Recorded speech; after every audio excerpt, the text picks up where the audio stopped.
இன்பமுடன் ஏறி சொல்வார் பண்பதற்கு இன்பமுடன் ஏறி சொல்வார் தனக்கு இவ்வாற்றை ஒவ்வொரு என்கிறாவார் தனிய விட்டு என்ன நான் இருப்பேன் சொல்லி உத்தமனை கேட்டீரானால் என்னுடைய திராகங்க உயிர்த்தே சம்மாயி வீடும் உள்ள நடுங்குதையா உன்னை நம்பி நான் இருக்கேன் உன்னையா தனியா விட்டு ஒரு நாள் இங்கிருக்கேன் கொஞ்சனுக்கு நியாயமில்லை என்ற வார்த்தை நீர் கேளும்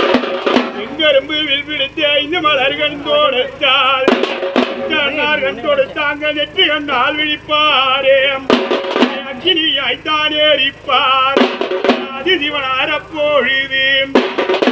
பொய்யாய் போய்விடும் உயிர்கள் என்று அங்க புலம்பி துணித்தெடுத்தால் அந்த போவரதி